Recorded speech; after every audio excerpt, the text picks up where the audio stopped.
स्वागत है मेरे YouTube चैनल माइनिंग बिल्ला में आप सभी का। तो चैनल में नए आए होंगे तो जान लें कि जो वीडियो बन रही है किस बेसिस पे बनाई जा रही है, तो मैं उनको बता देता हूँ। तो SCCL का जो एग्ज़ाम होने वाला है माइनिंग सरदार की, उसी का सिलेबस के अकॉर्डिंग सारे वीडियो बन रहे हैं और अपलोड हो रहे हैं, है ना। जो नए होंगे चैनल को सब्सक्राइब कर लें, मेरे साथ बन जाइए और सारा सिलेबस कंप्लीट करवाएं फ्री ऑफ कॉस्ट। और जो लोग अभी तक मेरे टेलीग्राम में नहीं जुड़े हैं, टेलीग्राम में जल्द से जल्द जुड़ जाए, क्योंकि वहाँ पर MCQ टेस्ट होता है डेली, वो भी फ्री ऑफ कॉस्ट है, कोई कॉस्ट नहीं लिया जाएगा आपसे। तो जितना जल्दी हो सके आप लोग जुड़ जाइए। तो मैं पहले बता दूं जो नए होंगे उनके लिए कि सिलेबस कहाँ तक कंप्लीट हो गया है। सिलेबस आपका यहाँ तक प्रोविज़न ऑफ ट्रैवलिंग रोडवे, यहाँ से यहाँ तक आपका कंप्लीट हो गया है। आज का जो मेरा टॉपिक जो होगा ना, ये डेवलपमेंट वर्क होगा एंड डिप्लेयरिंग ऑपरेशन जो है ना, डेवलपमेंट वर्क एंड डिप्लेयरिंग ऑपरेशन। यहाँ पर एक पॉइंट दिया हुआ है, लेकिन यहाँ 2 क्वेश्चन है, यानी कि 2 चैप्टर है। तो पहले मैं डेवलपमेंट वर्क को कंप्लीट करा रहा हूँ, उसके बाद डिप्लेयरिंग ऑपरेशन को करवाऊँगा। तो चलिए इसको 2 पार्ट में डिवाइड कर देता हूँ, ताकि समझने में भी आसानी और वीडियो छोटा बने, ताकि आप लोग इंटरेस्ट लेते हुए देखें। मैंने देखा है कि वीडियो अंत तक कोई नहीं देखता है, इसलिए 2 भागों में बांट देता हूँ उसको, दिक्कत नहीं होगी ना हमें आपको। तो चलिए शुरुआत करते हैं वीडियो की।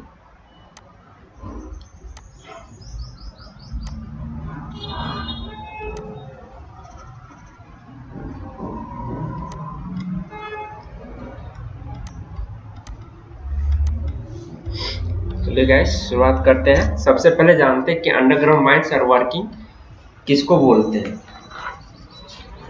तो पढ़िए एक बार जो लिखा हुआ यहाँ पर साफ साफ लिखा हुआ है और इजी भाषा में लिखे हैं, देख के ही पढ़ के ही आप लोग समझ जाएंगे, लेकिन मैं समझाता हूँ, जो नहीं समझ पाते वो लोग समझ लेंगे। ऐसा माइंस या वर्किंग, कोई भी ऐसा माइंस हो या वर्किंग जो सुपर जैसन ग्राउंड के नीचे चलाई जा रहा है। सुपर जैसन ग्राउंड यहाँ पर क्या है, यानी कि जहाँ भी हम लोग का इंक्लाइन बनता है तो कुछ दूरी तक हम लोग क्या करते हैं, आर्टिफिशियल तरीके से सपोर्ट लगाते हैं। देखे होंगे कहीं इंक्लाइन माइंस में, तो जितना भी आर्टिफिशियल बना हुआ है उतना से उतना को हम लोग सुपरजेशन ग्राउंड बोलते हैं, सरफेस से लेकर उतना तक। और जैसे ही हमारा नेचुरल अक्रेंस सरफेस शुरू होता है, जहाँ से हम कुछ नहीं करते हैं, नेचुरली ऊपर में कवर किया हुआ रहता है, नीचे भी रहता है, साइड में दाएं भी बाएं दाएं, तो यानी कि वहाँ से आपका सुपरजेशन ग्राउंड शुरू हो जाता है। तो यानी वहाँ से सुपरजेशन ग्राउंड के नीचे चलाई गई हो या चलाई जा रही हो, उसी को हम लोग अंडरग्राउंड माइंस या वर्किंग कहते हैं। और अब यहाँ पर क्वेश्चन उठता है कि उससे पहले को क्या कहेंगे। उससे पहले को आप सरफेस कह सकते हैं या सुपरजेशन ग्राउंड कह सकते हैं। ज़्यादा बेटर रहेगा सुपरजेशन ग्राउंड बोलना, ठीक है। इसमें लिखा हुआ है नोट में, इसमें शाफ्ट और सिंकिंग शाफ्ट दोनों के दोनों इंक्लूड है ना। यानी शाफ्ट में काम हो रहा है तो क्या अंडरग्राउंड है, वो नहीं है। शाफ्ट पूरा गोल रहता है, उसके बाद जो अगर वो हमारा नेचुरली पाया जा रहा हो तो वहाँ से हमारा सुपरजेशन ग्राउंड के नीचे हो जाएगा और वो अंडरग्राउंड वर्किंग कहलाएगा। चलिए इंट्रांस के बेसिस पे जानते हैं कि अंडरग्राउंड कितने टाइप के होते हैं। तो इंट्रांस के बेसिस पे यानी कि सरफेस से लेकर हमारा मिनरल तक पहुंचने का जो रास्ता होता है, उसी को हम लोग इंट्रांस बोलते हैं। तो किस तरह से हम लोग मिनरल के पास पहुंच सकते हैं, 3 तरीका से पहुंच सकते हैं। पहला इंक्लाइन माइंस बना के, दूसरा शाफ्ट के द्वारा, शाफ्ट माइन के द्वारा, और तीसरा एडिट के द्वारा, एडिट माइन यानी हिली एरिया में जो मिनरल डिपॉजिट होते हैं, कुछ इस प्रकार का हिली एरिया रहते हैं यहाँ आपका सरफेस। तो यहाँ पर हम लोग स्ट्रेट ड्राइव चलाते हैं और इसी में जाते हैं ना, तो इसको एडिट माइन बोलते हैं। चलिए उम्मीद होगा कि समझ गए होंगे, आगे बढ़ते हैं। अगला है on the basis of thickness core SIM type, यानी कि हमारा कोर का जो थिकनेस है उसके बेसिस पे कोर को किस तरह से बांटा गया है, ये हम लोग जानते हैं। तो कितने तरह से बांटा गया है, मेनली 4 टाइप, यानी 4 टाइप में बांट दिया गया है थिकनेस के बेसिस पे। तो सबसे पतला सिम जो है किस में आएगा, थिन सिम, यानी सबसे पतला सिम लेस देन या इक्वल टू 1.5 मीटर। यानी कि आपका सीम का थिकनेस, एक मोटा सीम है, इसका अगर थिकनेस 1.5 मीटर या उससे कम होता है तो थीन सीम में कंसीडर किया जाता है। उसके बाद मॉडरेट थिक सीम में दूसरा में बांटा गया है, उसमें क्या दिया गया है, मोर देन 1.5 मीटर, यानी 1.5 मीटर से अधिक सीम मोटा है और कहाँ तक है, 4.5 मीटर तक। अगर उसके बीच में होता है तो हमारा मॉडरेट थिक सीम होगा।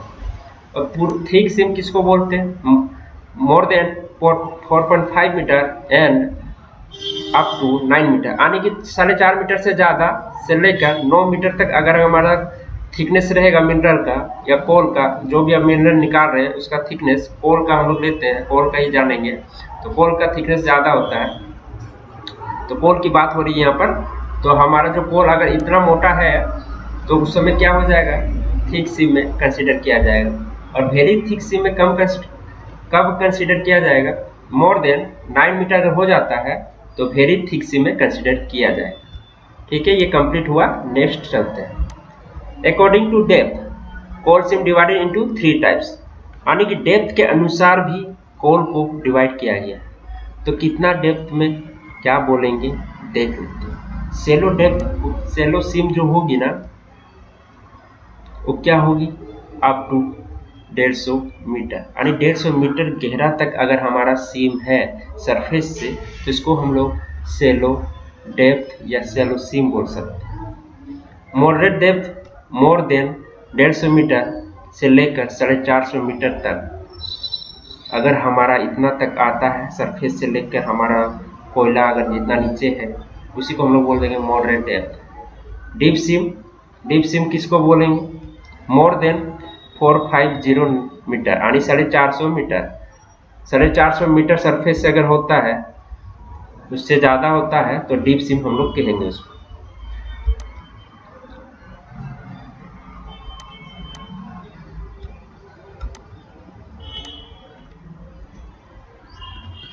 चलिए, और एक बेसिस है, on the basis of gradient, यानी ढाल के अनुसार कोल सीम डिवाइडेड इनटू 4 टाइप्स। हमारा जो सीम होता है कोई जरूरी नहीं कि फ्लैट रहेगा, इंक्लाइन में भी सीम पाया जाता है इस तरह से, या हो सकता है और इंक्लाइन हो। तो हमारा किस तरह का इंक्लाइन में सीम डिपॉजिट है उसके बेसिस पर बांटा गया है, चार बेसिस पे बांटा गया है। देखते हैं कौन कौन सा है। तो पहला है फ्लैट सीम, यानी फुल्ली तरह से फ्लैट। तो फ्लैट सीम कब कहेंगे हम लोग, इक्वल टू या लेस देन 1/11। अगर 1/11 से इक्वल टू हो या उससे कम होगा तो फिर हम लोग फ्लैट सीम बोलेंगे, जो फ्लैट है। इंक्लाइंड सीम कब बोलेंगे, मोर देन 1/11 टू 1/3, यानी मोर देन 1/11 से क्या हो जाएगा 1/10 1/9 ऐसे करते हैं तो 1/3 तक इंक्लाइंड सीम कहलाता है। 1/5 कहीं आप ट्रेनिंग किए होंगे, 1/5 होगा तो इंक्लाइंड सीम होगा। स्टीप सीम किसको बोलेंगे, मोर देन 1/3 टू 1/2, है ना। अगर इसके बीच में रहेगा तो स्टीम सीम कहलाएगा। वेरी स्टीम सीम, बहुत ज़्यादा स्टीम है तो उसको मोर देन 1/2 रहेगा तो फिर उसको हम लोग बोलेंगे वेरी स्टीम सीम। ठीक है, इस सब डाटा रख लीजिएगा, बहुत ईजी है क्योंकि एक दूसरे से रिलेट करता है। यहाँ 1/11 खत्म हुआ तो यहाँ 1/11 स्टार्ट हुआ, 1/3 में खत्म हुआ तो 1/3 से स्टार्ट हुआ, तो इस तरह से एक दूसरे से रिलेट करता है, इजी है याद करने में।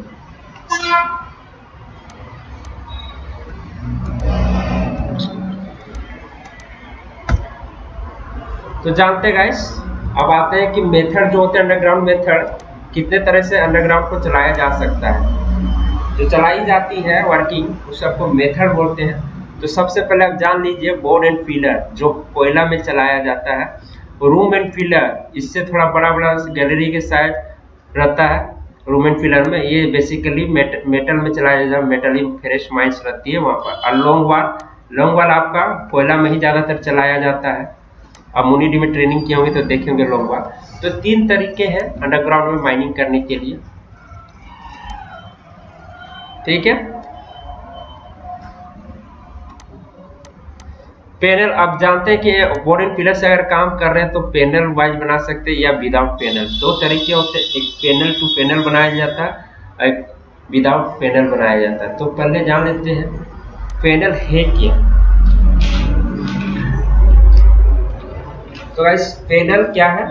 अंडरग्राउंड माइंस का वह भाग, अंडरग्राउंड माइन का एक ऐसा भाग जिसका कोल यानी कि कोयला इंक्यूबेशन पीरियड के अंदर लिया जा सके। इंक्यूबेशन को क्या बोलते हैं? इंक्यूबेशन पीरियड के अंदर लिया जा सके उतना ही बड़े भाग को पैनल कहा जाता है। इसे बनाने के लिए आइसोलेशन स्टॉपिंग या कोल्ड बेजल का हेल्प लिया जाता है। तो सिंपल सी बात है, पैनल हमको उसी को कहेंगे जितना ही समय में हम उतने ही समय में बड़े भाग को, जितना भाग को हम लोग निकाल पा रहे हैं यानी जितना भाग से हम लोग कोयला निकाल पा रहे हैं उसको एक पैनल बोलेंगे। और इस सब को बनाने के लिए आइसोलेशन स्टॉपिंग या कोल्ड बेरियर का यूज किया जाता है। यानी पैनल का मतलब है, फिगर में समझेंगे तो यहाँ पर मान लेते एक गैलरी है, दूसरा गैलरी है, तीसरा गैलरी है, चौथा गैलरी है। तो हमारा जो कोयला जो है हमें पता करना रहता है कि स्ट्रक्चर कैसा है, रूट कैसा है, कंडीशन कैसा है, उसके हिसाब से हम लोग डिसीजन लेते हैं कि कितना लंबा तक हम लोग फेस चलाएंगे, उसके बाद एक पैनल बना जाएंगे। तो इस तरह से हमारा गैलरी बना रहता है और उसके बाद एक बड़ा सा या कोल्ड बैरियर छोड़ देते हैं या कोई स्टॉपिंग ब्रेक वालिंग करके या कुछ भी हो, जब ताकि इधर का जो गैलरी है, इधर भी गैलरी चलाते हैं, इधर का गैलरी से कनेक्शन पूरी तरह से टूट जाए, यानी कि इधर में कोई प्रभाव पड़े तो इधर ना आए, इधर से कोई प्रभाव पड़े तो इधर ना आए। तो इस जो बैरियर को जो बोलते हैं ना हम लोग पैनल बोलते हैं। ये कोयला का भी हो सकता है या तो फिर ब्रिक वालिंग आर्टिफिशियल स्ट्रक्चर हो सकता है। तो पैनल हमारे यहाँ खत्म होता है। अब इसमें से एक क्वेश्चन आया था इंक्यूबेशन पीरियड। हम बोले थे ना इंक्यूबेशन पीरियड के दौरान जितना कोयला हम लोग निकाल सकते हैं उसी को हम लोग बोलते हैं, बड़े भाग को पैनल कहते हैं। तो इंक्यूबेशन पीरियड अब क्या है तो सुन लीजिए। जब कोयला पहली बार स्पॉन्टेनियस हीटिंग के लिए फेवरेबल कंडीशन में आता है, जब कोयला, सुनिए एक बार और दोहरा देता हूँ, जब कोयला पहली बार फर्स्ट टाइम स्पॉन्टेनियस हीटिंग के लिए फेवरेबल कंडीशन में आता है और जितने समय के बाद उसमें हीटिंग या फायर लग जाता है, यानी कि जब पहली बार स्पॉन्टेनियस हीटिंग के फेवरेबल कंडीशन में आता है उसके बाद कुछ टाइम लगेगा, इतना टाइम लगा हमारे, उसके बाद इस कोयला में आग लग गया, ठीक है, हीटिंग या फायर लग जाता है, उस टाइम पीरियड को हम लोग इंक्यूबेशन पीरियड बोलते हैं। ये जो समय लगा ना इसी को हम लोग बोलते हैं इंक्यूबेशन पीरियड, ठीक है। चलिए इसमें कुछ नोट करके मैं बता देता हूँ, इसको ध्यान से सुनिए और नोट कर लीजिएगा। जब केविंग मेथड से स्टोविंग जो है दो मेथड से कर सकते हैं, सॉरी डिप्लरिंग को दो मेथड से कर सकते हैं, स्टोविंग और केविंग। तो अब केविंग मेथड से जब हम लोग डिप्लरिंग करते हैं और गोफ में पहला रूफ होल होता है, डिप्लरिंग करते जब गोफ में पहला, जब हम कोयला निकाल लिए पिलर काट लिए तो गोफ बन गया, जब उसमें पहला रूफ होल होता है तो ओवरमैन या सादा उस डेट को अपने डायरी में नोट कर लेता है, क्योंकि उसी डेट से उस पैनल का इंक्यूबेशन पीरियड काउंट की जाती है। तो अब समझ गए हमें इंक्यूबेशन पीरियड कब काउंट की जाती है डिप्लरिंग में, जब पहला रूफ होल होता है वो। अब इसमें पैनल साइज देखते हैं डिपेंड किस में करता है। तो बेसिकली जो डिपेंड हमारा जो करता है ना इंक्यूबेशन पीरियड पे करता है, ठीक है। लेकिन इसके साथ साथ कुछ और डाटे हैं, जैसे कि आपका लिख लीजिए, एक नंबर में लिखिएगा, पहले इसका पैनल का साइज किस पे डिपेंड करता है, क्वेश्चन एक बना लीजिए और उसमें लिखिएगा पैनल का साइज मेनली इंक्यूबेशन पीरियड पर डिपेंड करता है, परंतु इसके साथ साथ उसके बाद 1 2 3 4 तक करके लिखिएगा। इनके साथ साथ और भी है डाटे जिस पे वो डिपेंड करता है, लेकिन मेनली इंक्यूबेशन पीरियड में क्वेश्चन एग्जाम में आता है मेनली किस में, तो इंक्यूबेशन पीरियड पे। उसके बाद पहला में रेट ऑफ एक्सट्रैक्शन, यानी कि आपका एक्सट्रैक्शन करने का रेट क्या है, मेथड ऑफ वर्किंग, कौन सा मेथड आप यूज कर रहे हैं वर्किंग के लिए, बोर्ड में पिलर, लॉन्ग वाल, रूम में पिलर क्या यूज कर रहे हैं उस पर नहीं बोल रहे। मैकेनाइजेशन उसका कैसा है, मैकेनाइजेशन थर्ड में होगा। मैन पावर आपके पास कितना है, इस पर भी डिपेंड करेगी हम कितना जल्दी कोयला निकाल सकते हैं। तो ये हमारा 4 बेसिस है, उसके अलावा इंक्यूबेशन पीरियड के अलावा इतना आपका कवर हो गया है, आप लोग लिख लीजिएगा। अगला है कंटिग्यूअस सीम। कंटिग्यूअस सीम बहुत इजी है, आप लोग को पता होगा बहुत लोगों को, और जिसको नहीं पता है तो ध्यान से सुनिएगा। दो कोल्ड सीम, फिगर के थ्रू बता देता हूँ इजीली होगा। एक कोल्ड सीम हमारा ये है मान लेते हैं, दूसरा हम लोग आगे की ओर लेते हैं, नीचे भी ले सकते हैं कोई दिक्कत नहीं है। चलिए यहाँ भी ले लेते हैं, यहाँ भी ले लेते हैं, कोई दो को रिलेट करेंगे, ये 1 है, 2 है, ये 3 है। ठीक है, तो दो सिम को रिलेट करते हैं। चलिए इसको रिलेट करते हैं। ये दोनों का दूरी मान लेते हैं 9 मीटर के अंदर आ जाता है। ये दोनों का दूरी इस तरह है कि दोनों एक दूसरे के 9 मीटर के अंदर हो जाता है, तो वैसे दोनों सिम को कंटिग्यूअस सिम कहते हैं। एक बार और मैं दोहरा दूं, जब दो पोल सिम एक दूसरे के 9 मीटर के अंदर रहे तो वैसे दोनों सिम को कंटिग्यूअस सिम कहा जाता है। सब ठीक है। उसके बाद आगे उसके मैं थोड़ा और बता देता हूँ कंटिग्यूअस वर्किंग किसको बोलते हैं सिम में। ऐसे दोनों सिम में वर्किंग चलाना, यानी इस तरह का अगर सिम पाया गया है, दोनों सिम में वर्किंग हम लोग चला रहे हैं, तो उस वर्किंग को हम लोग कंटिग्यूअस वर्किंग कहते हैं। चलिए यहाँ क्लियर होता है ये। अब यहाँ पर पैनल सिस्टम जो हम लोग बनाते हैं उसका फायदा क्या है और घाटा क्या है, एकदम ध्यान से सुनिएगा।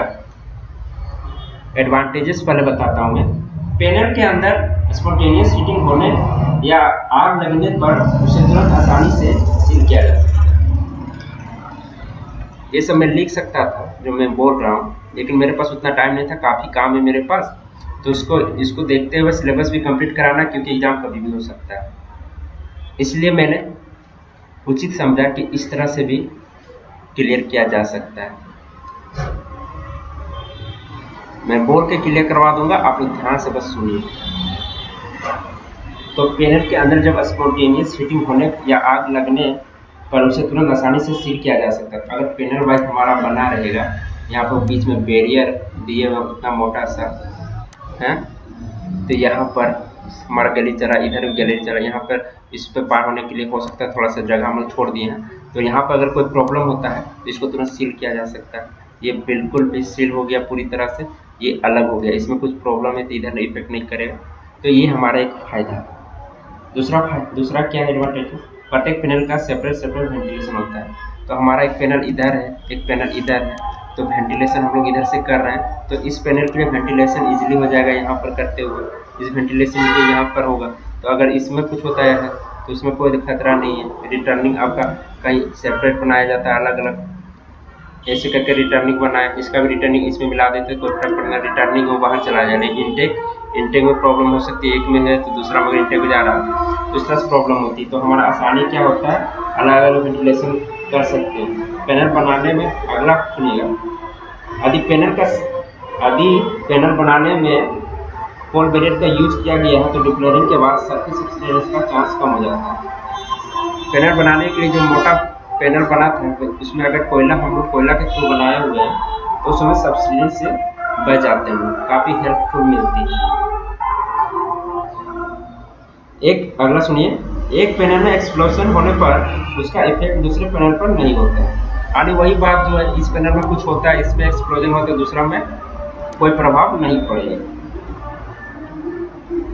पैनल बनाकर यदि डेवलपमेंट किया जा रहा है तो प्रत्येक पैनल का डिप्लेयरिंग भी साथ साथ किया जा सकता है। पैनल बना के अगर हम लोग डेवलपमेंट कर रहे हैं तो डिप्लेयरिंग भी साथ साथ किया जा सकता है ना। यहाँ से करते हुए गए, यहाँ बनाते हुए यहाँ पैनल बनाए, यहाँ पे बनाते हुए फिर यहीं पर मानते दो ही हमारा एक ही पैनल बीच में दो जगह है, तो यहाँ पर हम लोग डेवलपमेंट करते हुए डिप्लेयरिंग करते हुए यहाँ पर सील करते हुए बंद हो गया ये, फिर इसको डिप्लेयरिंग करते हुए हम लोग निकल जाते हैं, तो ये भी एक फायदा है। तब इसको जानते हैं और है पैनल वाइज काम करने पर मशीनरी या मैन पावर का सुपरविजन भी आसान होता है। तो पैनल दो तीन भागों में बांटा रहेगा तो आसान से मशीनरी से काम लिया जा सकता है और सुपरविजन होने में प्रॉब्लम नहीं होगी। बड़ा सा एरिया है, पैनल विदाउट पैनल बनाया है तो कितना बड़ा एरिया में सुपरविजन करने में काफ़ी प्रॉब्लम होता है। पैनल वाइज रहेगा तो काफ़ी आसानी होगा, ये भी एक एडवांटेजेस में गिना गया। अब डिसएडवांटेजेस सुनिएगा, है ना। डिसएडवांटेजेस, पैनल बनाकर काम करने से लगभग 20 से 22% कोयला पोल बैरियर में छूट जाता है। यानी पैनल जो हमारा कोयला का जो बना था ये पैनल, इसमें कितना कोयला है, लगभग 20 से 25% कोयला हमारा छूट जाता है। एक डिसएडवांटेज, हम लोग कोयला निकालने के लिए काम कर रहे हैं तो हमारा छूट जाएगा कोयला, तो प्रॉब्लम होगी ना। चलिए, तो डिसएडवांटेजेस में इसको गिनती कर दिया गया। पैनल बनाकर काम करने से एयर क्रॉसिंग अधिक संख्या में बनानी पड़ती है। पैनल वाइज बनाए हुए हैं ना, तो इसमें एयर क्रॉसिंग यानी हवा को इस पार करने के लिए अधिक संख्या में बनाना पड़ता है। प्रत्येक पैनल से कोयला निकालने के लिए अलग अलग अरेंजमेंट करने की जरूरत पड़ती है, यानी अलग अलग जगह पर हम लोग काम कर रहे हैं, सेपरेट अलग अलग, तो उस समय अलग अलग अरेंजमेंट करने की भी जरूरत पड़ती है। डिसएडवांटेजेस, तो आपका पैनल सिस्टम के एडवांटेज और डिसएडवांटेजेस यहाँ खत्म होता है। अब कंटिग्यूअस सीम सुन लीजिएगा। कंटिग्यूअस सीम तो बता दिया मैंने क्या है, और कंटिग्यूअस वर्किंग भी क्या है वो भी बता दिया। लेकिन अगर कंटिग्यूअस सीम में है तो उसमें हम लोग अपना जो वर्किंग करेंगे उसका क्या प्रोविजन होगा।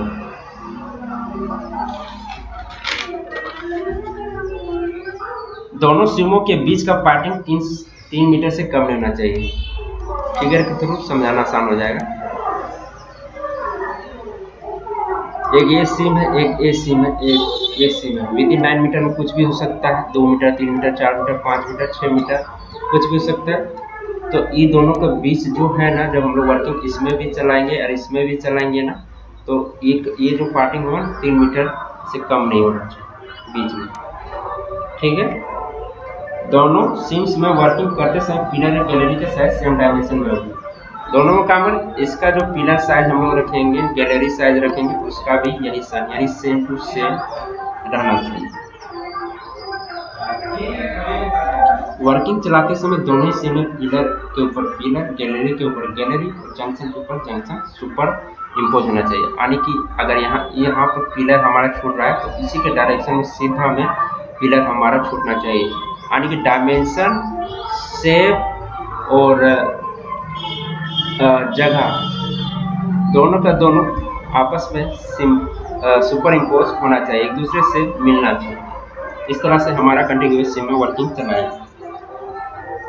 सीम का इंक्लिनेशन, यानी कि सीम का ढलाव 30 डिग्री से अधिक होने पर सुपर इम्पोज करना जरूरी नहीं।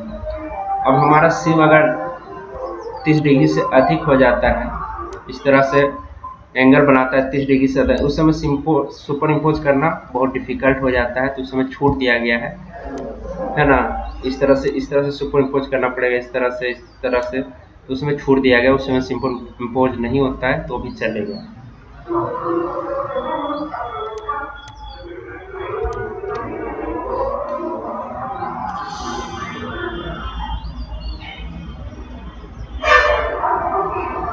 नेक्स्ट है गैलरी के ऊपर गैलरी, पिलर के ऊपर पिलर, जंक्शन के ऊपर जंक्शन सुपर इम्पोज हो रहा है कि नहीं जांच के लिए, यानी कि सुपर इम्पोज हो रहा है कि नहीं। हम लोग तो सोच रहे कि हाँ सुपर इम्पोज में चल रहा है हमारा, लेकिन उसको हम लोग एक्यूरेट करेंगे, जांच करेंगे। कैसे जांच करते हैं हम लोग, पायलट होल लगाकर ऊपर के सीम में अगर होल लगाते हैं, नीचे से ऊपर लगाते हैं, तो वो दोनों आपस में जंक्शन पे लगाया जाता है, आपस में जंक्शन में ही निकलना चाहिए होल, सीधा वर्टिकली लगेगा तो जंक्शन टू जंक्शन मिल रहा है कि नहीं। तो इस तरह से हमारा पता चल जाता है सुपर इम्पोज है, ठीक है। डेवलपमेंट करते समय नीचे का सीम में एक पिलर आगे काम चलाई जाएगी, यानी डेवलपमेंट जब कर रहे हैं ना उस समय नीचे का सीम एक पिलर आगे चलाई जाएगी, परंतु डिक्लेयरिंग करते समय जो है ना ऊपर वाले सीम में एक पिलर पहले वर्किंग चलाई जाएगी, यानी उल्टा हो जाएगा डिक्लेयरिंग। नेक्स्ट सुनिए, कंटिन्यूअस वर्किंग में एक सीम से दूसरे सीम में जाने के लिए स्टेपल फीट या ड्रिफ्ट बनाया जाता है, यानी कि हमारा इस तरह का सीम है, उसी में बनाते हैं जीरो। ये दोनों हमारा सीम है, इस सीम में दूसरा सीम में जाने के लिए अगर इंक्लाइन रास्ता बना देते हैं तो वो जो हमारा कहलाता है ड्रिफ्ट या स्टेपल फीट कहलाएगा। वर्टिकल एक रास्ता बनेगा, एक इस तरह का, मैं अभी श्योर नहीं हो पा रहा हूँ कि स्टेपल फीट इंक्लाइन वाला है कि वर्टिकल वाला, ठीक है, कमेंट कीजिएगा, मैं देख के एक बार बता दूंगा। तो दो तरह के रास्ते बनाए जा सकते हैं, एक वर्टिकली और एक इंक्लाइन। तो एक को स्टेपल फीट बोलेंगे, दूसरा को ड्रिफ्ट बोलेंगे, ठीक है। आगे सुनिए, कंटिन्यूअस वर्किंग में दोनों ही सीमों का चार्ज एक ही ओवरमैन का रहेगा, यानी दोनों सीम में जो काम चल रहा है एक ही ओवरमैन इसका इंचार्ज रहेगा, परंतु सरदार अलग अलग हो सकते हैं, ठीक है। सरदार अलग अलग हो सकता है, दो अलग अलग सरदार इंचार्ज में रहेंगे, ओवरमैन दोनों का सेम रहेगा। तो आपका डेवलपमेंट जो होता है वो मैंने पूरा का पूरा बता दिया, इससे ज़्यादा कुछ डेवलपमेंट में है नहीं। कुछ है तो देख लेते, लिख दिया होगा। हाँ है, थोड़ा सा है। तो ये सब तो आपका जान लीजिए। डेवलपमेंट जो है ना, CMR का रेगुलेशन नंबर 111 में आता है, ये बहुत इंपॉर्टेंट है। पूछ देगा डेवलपमेंट किस रेगुलेशन से रिलेटेड है, तो 111। तो गैलरी की हाइट या विड्थ क्या होती है? हाइट 3 मीटर और 4.8 मीटर से विड्थ ज़्यादा नहीं की जाएगी। According to regulation pillar shape जो होता है रेक्टेंगल शेप होता है। पिलर साइज यानी कि मैंने इसका ट्रिक बता दिया था, आप लोग वीडियो देखिएगा तो बहुत बढ़िया बात है। नहीं पिलर साइज चार्ट देखिए। नेक्स्ट है फॉर हाइडनिंग और widening permission grant to rim, यानी कि आपका जो ये दिया हुआ है ना रेगुलेशन, इससे अगर ज़्यादा लंबा चौड़ा करना चाहते हैं, जहाँ कंटिन्यूस माइनर चढ़ता है वहाँ करना पड़ता है, तो रिम से परमिशन लिया जाए, है ना। ये डेवलपमेंट यहाँ पर आपका ख़त्म होता है। डिप्लरिंग में जल्द ही बताऊँगा। वीडियो में बने रहने के लिए आप लोगों का बहुत बहुत शुक्रिया, और मैं आप लोगों से जल्द मिलता हूँ। और मेरे साथ जुड़े रहिए टेलीग्राम में भी और यूट्यूब में भी।